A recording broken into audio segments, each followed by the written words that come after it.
Assalamualaikum warahmatullahi wabarakatuh. Allahumma salli wa sallim wa barik alaihi wa ala alihi.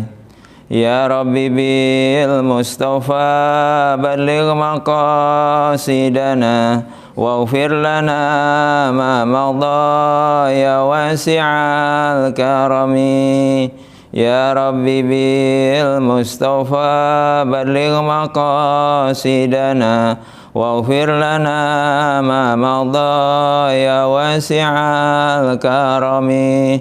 Maulaya salli wa sallim daiman abada ala habibika khairil khalqi kullihimi. Ya Rabbi bil Mustafa balligh maqasidana waghfir lana ma madha ya wasi'al karami. Muhammadun sayyidul kaunaini wathaqalain wal fariqaini min urbi wa min ajami. Ya Rabbi bil Mustafa balligh maqasidana waghfir lana ma madha ya wasi'al karami. Huwal habibul ladzi turja syafa'atuhu li kulli hawli minal ahwali muqtahami. Ya Rabbi bil Mustafa balligh maqasidana waghfir lana ma madha ya wasi'al karami. Ya akramal khalqi ma liman aludhu bihi siwaka inda hululil hadithil amami. Ya Rabbi bil Mustafa balligh maqasidana waghfir lana ma madha ya wasi'al karami. Wal ali wa sahbi thumma tabi'ina fahum ahlu tuqa wan naqa wal hilmi wal karami. Ya Rabbi bil Mustafa balligh maqasidana waghfir lana ma madha ya wasi'al karami. Allahumma salli wa sallim wa barik alaihi wa ala alihi. Alhamdulillahi rabbil alamin. Assalatu wassalamu ala sayyidil mursalin sayyidina wa habibina wa syafi'ina wa maulana Muhammadin wa ala alihi wa ashabihi ajma'in, amma ba'du. Ila hadratin Nabi Muhammadin sallallahu alaihi wa alihi wa sallam. Al-Fatihah. A'udzubillahi minasyaitonir rajim. Bismillahirrahmanirrahim. Alhamdulillahi rabbil alamin. Arrahmanirrahim. Maliki yaumiddin. Iyyaka na'budu wa iyyaka nasta'in. Ihdinas siratal mustaqim. Siratal ladzina an'amta 'alaihim ghairil maghdubi 'alaihim waladdallin. Amin. Alhamdulillah, kita ucapkan puji syukur kepada Allah Subhanahu wa taala. Pada pagi hari ini kita dipertemukan kembali dalam pelajaran fikih kitab Matul Ghayatu wat Taghrib. Mudah-mudahan kalian semua siswa-siswi baik sanawiyah maupun aliyah al-islamiyah, begitu dengan wali siswa dalam keadaan sehat walafiat, dimudahkan semua urusan dunia dan akhiratnya. Dan untuk selanjutnya tidak lupa salawat dan salam kita haturkan kepada junjungan kita Nabi besar Muhammad sallallahu alaihi wasallam. Selanjutnya pelajaran kita yang akan datang pada hari ini, kita akan berbicara tentang masalah hal-hal yang membatalkan wudhu. Kalau kemarin kita sudah mempelajari tentang hal-hal bagaimana cara-cara berwudu, fardu-fardu wudu. Nah sekarang kemarin juga kita sudah belajar masalah istinja, dan selanjutnya pelajaran yang sekarang adalah hal-hal yang bisa membatalkan wudu kita. Halaman 4 kitab Matul Ghayatu wat Taghrib. Bismillahirrahmanirrahim. Qala al-mu'allifu rahimahullahu ta'ala wa nafa'ana bihi wa bi ulumi fid dharain amin. Faslun ay hadza faslun. Ini suatu pasal. Walladzi yanqudul wudu'a sitatu asya'a. Yang dapat membatalkan wudu ada 6 macam. Yang pertama, ma kharaja minasabilain. Sesuatu yang keluar dari 2 jalan, yaitu dari kemaluan depan ataupun kemaluan belakang. Yang kedua, wan naumu ala ghairi hayatil mutamakkini. Yang kedua, tidur atas suatu sifat yang tidak menetap. Artinya dia tidur itu tidak dalam posisi duduk yang menetap. Lanjutnya yang ketiga, wazawalul akli bisukri au maradin. Yaitu hilangnya akal dengan sebab mabuk atau tersebab sakit. Lanjutnya yang keempat, walam surrajulil mar'atal ajnabiyata min ghairi hailin. Menyentuhnya seseorang laki-laki terhadap perempuan ajnabiyah, artinya perempuan yang bukan mahramnya, min ghairi hailin, tanpa penghalang.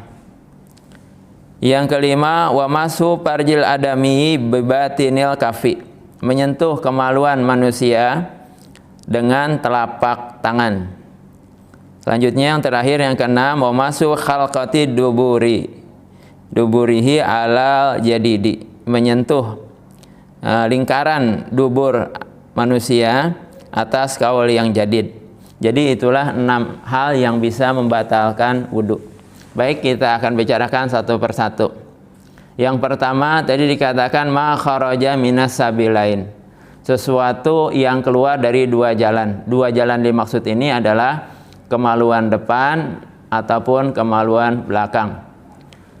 Ketika seseorang dia sudah berwudu lalu keluar sesuatu, umpamanya cairan seperti air seni, atau umpamanya dari bagian belakang umpamanya keluar kotoran, nah itu bisa membatalkan wudunya.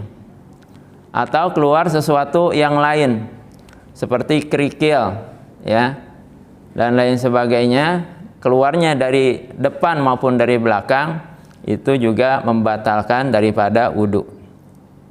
Itu yang pertama. Yang kedua, wan naumu ala hayatil mutamakkin, ala ghairi hayatil mutamakkini, dan tidur atas yang sifatnya tidak menetap. Ketika seseorang itu tidur dalam keadaan duduk yang tetap tanpa gerak, ya, maka tidurnya itu tidak membatalkan wudu. Tetapi kalau tidurnya itu selain daripada duduk, umpamanya berbaring dan lain sebagainya, maka itu ketika dia tertidur, maka tidurnya itu bisa membatalkan wudu. Kenapa ketika duduk itu kita tidur dengan menetap, ya, posisi kita duduk itu tidak membatalkan wudu? Karena kalaupun seandainya akan keluar angin, itu akan tertahan, tidak bisa. Tetapi kalau kita tidur berbaring atau terlentang dan lain sebagainya, maka itu ada kemungkinan ketika tidur tanpa kita sadari mungkin bisa saja terjadi batal karena keluar angin. Dan selanjutnya yang ketiga yang bisa membatalkan wudu, wa zawalul akli bisukrin aw maradin. Hilangnya akal karena mabuk dan sakit. Seperti orang makan sesuatu makanan atau minum suatu minuman yang akhirnya membuat dia mabuk, membuat dia tidak sadar, hilang akalnya, pingsan dan lain sebagainya, maka ketika dia punya wudu, wudunya menjadi batal. Begitu juga ketika sakit, umpamanya seperti orang yang ayan, atau umpamanya sakit sesuatu yang menyebabkan dia pingsan, yang menyebabkan hilang akalnya, maka dengan sebab hilang akalnya tersebut, ketika dia mempunyai wudu, wudunya menjadi batal. Yang keempat, wa masur rajulil mar'atal ajnabiyata min ghairi hailin. Menyentuhnya seseorang laki-laki terhadap perempuan ajnabiyah. Artinya perempuan ajnabiyah perempuan yang boleh dinikahi, perempuan yang bukan mahramnya, min ghairi hailin, tanpa penghalang. Artinya di sini sentuhannya itu kulit bertemu dengan kulit. Tetapi seandainya umpamanya yang disentuh itu bajunya, maka berarti kulit tidak bertemu dengan kulit, kulit bertemu dengan baju. Nah, maka itu tidak batal. Yang batal adalah bersentuhan kulit dengan kulit. Lanjutnya yang kelima, wa masu farjil adami bi batnil kafi, dan menyentuh kemaluan manusia dengan telapak tangan. Jadi menyentuhnya dengan telapak tangan. Ini telapak tangan. Ini bagian telapak tangan disebut dengan bibatnil kafi, telapak tangan. Jadi kalau seandainya telapak tangan kita ini baik bagian sini atau bagian sini atau bagian sini, yang namanya telapak tangan ini menyentuh kemaluan kita sendiri, batal. Atau menyentuh kemaluan orang lain juga batal. Baik itu anak kecil ataupun orang yang sudah dewasa, ketika kita mempunyai wudu atau orang yang mempunyai wudu itu menyentuh kemaluan daripada manusia, ya, dengan telapak tangannya batal. Tetapi ketika kita umpamanya menyentuhnya dengan bagian sini, bukan dengan telapak tangan, tidak batal. Ya, umpamanya dengan bagian sini, bukan dengan telapak tangan. Yang batal adalah dengan telapak tangan. Selanjutnya yang keenam, yang terakhir, yaitu wamasul halqati duburihi ala jadidi, dan menyentuh lingkaran dubur, ya, lingkaran dubur manusia atas kaul yang jadid. Ya, jadi di kaul jadidnya Imam Syafi'i itu menyentuh lingkaran dubur manusia itu juga bisa membatalkan daripada wudhu kita. Jadi 6 hal itulah yang perlu kita perhatikan, ya, ketika kita mempunyai wudhu. Kalau saya kita punya wudhu, umpamanya ada keluar sesuatu dari kemaluan depan ataupun kemaluan belakang, ya, baik itu berupa angin ataupun dari kemaluan luapan sedikit daripada cairan, maka itu menjadi batal daripada wudhu kita. Begitu juga ketika kita tertidur, umpamanya berbaring tidurnya, hilang akal kita ketika dalam keadaan tidur, maka batal. Kecuali tidur dalam posisi duduk, ya, yang tidak bergerak. Posisi kita ketika duduk seperti ini, maka itu ketika tidur tidak membatalkan. Lanjutnya yang juga membatalkan wudhu adalah hilang akal karena sebab mabuk. Mabuk itu baik karena makan makanan yang menyebabkan jadi mabuk, atau minuman, ataupun umpamanya mabuk karena sakit, umpamanya karena ayan, pingsan dan lain sebagainya, penyakit-penyakit yang bisa menyebabkan orang kehilangan akalnya. Maka ketika dia mempunyai wudhu, wudhunya jadi batal. Dan selanjutnya tadi menyentuh laki-laki dan perempuan.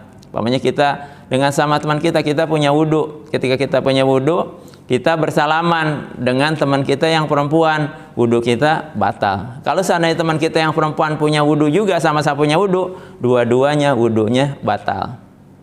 Kalau seandainya umpamanya tidak punya wudhu, dua-duanya salaman, laki-laki perempuan yang bukan mahram, hukumnya apa? Haram hukumnya. Ya. Jadi perlu dipahami, bersentuhan laki-laki dengan perempuan ketika dia mempunyai wudhu, ya, bukan suami istri, bukannya mahramnya, dia bersentuhan, maka bisa membatalkan wudhu. Ketika yang bukan mahram, dia bersentuhan, ya, tidak punya wudhu dua-duanya, tetapi dia muslim dan muslimah, ya, orang yang Islam menyentuh perempuan yang bukan mahramnya, itu hukumnya haram. Tapi di masyarakat kita kan sudah merupakan hal yang biasa tuh, ya, salaman antara laki-laki dan perempuan dan lain sebagainya. Akan tetapi hukum agama tetap tidak berlaku surut. Artinya memang muasalnya persentuhan antara laki-laki dan perempuan yang bukan mahram dan bukan suami istri itu haram, maka tetap aja walau bagaimanapun, ya, hukum haramnya tetap haram. Walaupun kita lihat di masyarakat banyak terjadi pelanggaran-pelanggaran seperti itu. Orang itu dalam pembelajaran ini perlu saya sosialisasikan kepada kalian tentang masalah ini. Jadi dengan demikian kalian tahu, makanya nanti tidak sembarangan salaman dengan orang yang bukan saudara kita, bukan ayah kita, bukan kakek kita, ya. Nah, dengan bersentuhan antara laki-laki dan perempuan. Kalau wudhu bisa membatalkan wudhu. Kalau nggak punya wudhu, bersalaman kita dengan teman-teman kita, laki-laki dan perempuan, dengan bersentuhan, hukumnya haram. Nah, selanjutnya tadi juga menyentuh kemaluan, baik kemaluan kita sendiri maupun kemaluan orang dengan telapak tangan. Dan yang terakhir, yang keenam adalah menyentuh lingkaran dubur. Lingkaran dubur ya menurut kaul yang jadid daripada Imam Syafi'i. Itulah 6 hal yang bisa membatalkan daripada wudhu kita. Nanti kalau seandainya dalam penjelasan ini kalian merasa kurang jelas, kalian bisa tanya ke grup kelas melalui WhatsApp. Selanjutnya faslun ai hadza faslun. Wallazi yujibul ghusla sitatu asya'ah. Yang mewajibkan mandi ada 6 macam ya.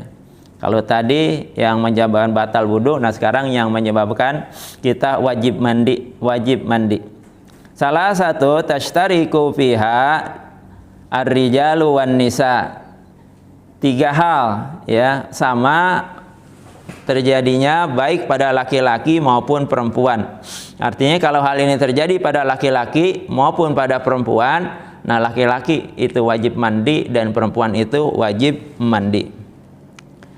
Yang pertama yaitu wahia iltiqa'u khitanain, yaitu bertemunya 2 khitanan. Artinya ketika seseorang ya melakukan hubungan suami istri, maka itu juga baik yang suaminya maupun istrinya nanti wajib mandi. Selanjutnya wa inzalul mani, keluar mani ya. Ketika keluar mani baik laki-laki maupun perempuan dengan sebab mimpi dan lain sebagainya ya, berbagai macam sebab yang sehingga menyebabkan laki-laki atau perempuan itu keluar mani, maka wajib baginya untuk mandi. Selanjutnya yang ketiga wal mautu, dan mati. Nah, jadi kalau mati wajib dimandikan ya. Bukan wajib mandi, kalau bisa mandi sendiri sih nggak apa-apa ya. Orang mati bisa mandi sendiri ya, silahkan mandi sendiri. Tapi orang mati itu umumnya dimandikan gitu. Ada nggak orang mati yang bisa mandi sendiri? Ada. Orang yang diberikan Allah Subhanahu wa taala luar biasa. Di antaranya Syekh Ahmad Al-Badawi. Syekh Ahmad Badawi ya, dia nggak dimandiin tapi bisa mandi sendiri dengan karomah yang Allah berikan kepadanya walaupun sudah dalam keadaan wafat. Jadi 3 hal tuh sama tuh ya. Kalau seandainya suami istri dan melakukan hubungan suami istri, maka wajib mandi. Terus selanjutnya keluar mani baik laki-laki maupun perempuan dengan sebab mimpi dan lain sebagainya, wajib mandi. Dan yang ketiga mati, laki dan perempuan wajib dimandikan kecuali meninggalnya dalam keadaan perang ya. Dalam perang dia membela agama Allah dan dia sebagai syuhada, sebagai orang yang syahid ya, baik laki-laki maupun perempuan, maka itu tidak dimandikan. Selanjutnya wasalah satun, dan 3 hal tahtassu bihan nisa, khusus bagi perempuan saja ya. Jadi kalau yang tadi 3 hal terjadi pada laki-laki dan perempuan wajib mandi, tetapi yang 3 ini yang berikutnya adalah khusus untuk perempuan. Apa tuh yang khusus untuk perempuan yang mewajibkan perempuan itu harus mandi? Yang pertama wahiyal haidu, yaitu haid. Jadi ketika wanita haid ya, menstruasi, maka setelah selesai menstruasinya wajib mandi sebelum dia melakukan sholat.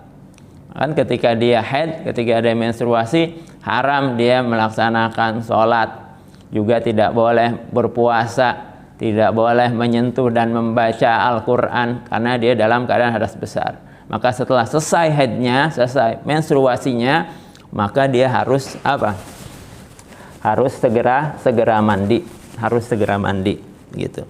Jangan ditunda-tunda. Kalau seandainya umpamanya dia selesai menstruasinya jam 3 sore, maka selesai langsung mandi.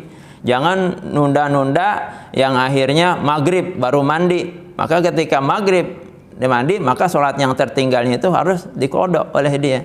Begitu. Jadi harus benar-benar diperhatikan untuk perempuan-perempuan ya. Untuk setelah haid ya selesai ya, mandinya disegerakan. Yang kedua wan nipas. Nipas itu yaitu adamul khariju mir rahimil mar'ah ya ba'da wiladah. Darah yang keluar dari rahim seorang perempuan setelah melahirkan. Biasanya setelah orang perempuan melahirkan itu dia mengeluarkan darah. Ya, umumnya dia mengeluarkan darah itu setelah melahirkan umumnya adalah 40 hari umumnya. Paling banyaknya adalah 60 hari gitu. Nah, paling sedikit-sedikitnya berapa? Paling sedikitnya sebentar. Artinya ketika dia melahirkan seorang anak, keluar anaknya ya bersamaan mungkin ada beberapa disertai dengan darah sedikit, setelah itu berhenti langsung, nggak keluar darah lagi. Nah, itu nifas, ada yang seperti itu. Jadi setelah itu seandainya yang sudah keluar nggak ada anaknya, terus setelah itu nggak keluar darah sama sekali, ya udah langsung wajib mandi dan wajib sholat setelah mandinya nantinya. Tapi pada umumnya perempuan itu adalah 40 hari untuk nifasnya dan paling banyaknya 60 hari. Lalu bagaimana kalau seandainya seorang perempuan setelah 60 hari dia itu masih keluar nifasnya? Nah, itu bukan nifas lagi, darahnya namanya darah istihadah kalau setelah 60 hari masih keluar darah gitu. Nah, itu wajib mandi tuh kalau pada 60 hari begitu. Dan selanjutnya wal wiladah melahirkan. Jadi ketika seorang perempuan melahirkan, baik itu melahirkan anak atau mungkin hanya segumpal daging saja dalam keadaan keguguran dan lain sebagainya, pokoknya yang namanya ngelahirin ya, itu wajib mandi. Jadi 3 ini khusus bagi perempuan. Yang pertama haid, yang kedua nifas, yang ketiga melahirkan begitu. Kalau haid itu apa definisinya di dalam ilmu fikih? Haid itu didefinisikan dalam ilmu fikih adalah ad-damul kharij min rahimil mar'ah ala sabili sihah, yaitu darah yang keluar dari kemaluan seorang perempuan ya atas jalan sehat. Artinya perempuan yang haid itu menandakan kesehatan perempuan tersebut. Yang haid itu biasanya paling sedikit-sedikitnya 1 hari 1 malam, umumnya 6 sampai 7 hari, paling banyak-banyaknya yaitu 15 hari. Kalau seandainya setelah 15 hari masih keluar haid juga, itu bukan darah haid, itu namanya darah istihadah. Jadi setelah 15 ke 16-nya dia udah wajib mandi, wajib sholat, karena darah yang keluar bukan darah haid lagi. Jadi ini penting perhatikan oleh para siswi-siswi baik sanawiyah maupun aliyah yang sudah haid. Jadi 6 hal tersebut yang mewajibkan mandi. Kalau seandainya terjadi ya 3 hal yang tadi bagi perempuan, bagi laki-laki khusus ya, dan juga perempuan juga ada 6 hal itu terjadi, maka sebelum mandi haram bagi dia untuk sholat, juga tidak bisa puasa, juga tidak bisa membaca ataupun menyentuh dalam Al-Quran karena dia dalam keadaan hadas besar. Mandinya adalah wajib, hukum mandinya wajib. Bagaimana mandi wajibnya? Insya Allah nanti di pasal berikutnya dijelaskan bagaimana cara mandi wajib. Demikian pembelajaran kita pada pagi hari ini, mudah-mudahan ada manfaatnya. Marilah kita mohon kepada Allah Subhanahu wa Ta'ala agar wabah pandemi yang melanda negara kita ini segera berakhir dan kita semua diberikan keadaan sehat walafiat, diluaskan rezeki kita, dimudahkan urusan dunia kita, dan jangan lupa doakan guru-guru kalian juga agar guru kalian semuanya senantiasa dilimpahkan kesehatan oleh Allah Subhanahu wa Ta'ala, panjang usia dalam taat pada Allah Subhanahu wa Ta'ala, dimudahkan urusan dunia dan akhiratnya. Ala haziniya wa kulli niyatin salihatin. Al-Fatihah. A'udzubillahi minasyaitonir rajim. Bismillahirrahmanirrahim. Alhamdulillahirabbil alamin, arrahmanir rahim, maliki yaumiddin. Iyyaka na'budu wa iyyaka nasta'in. Ihdinas siratal mustaqim. Siratal ladzina an'amta 'alaihim ghairil maghdubi 'alaihim waladdallin. Amin.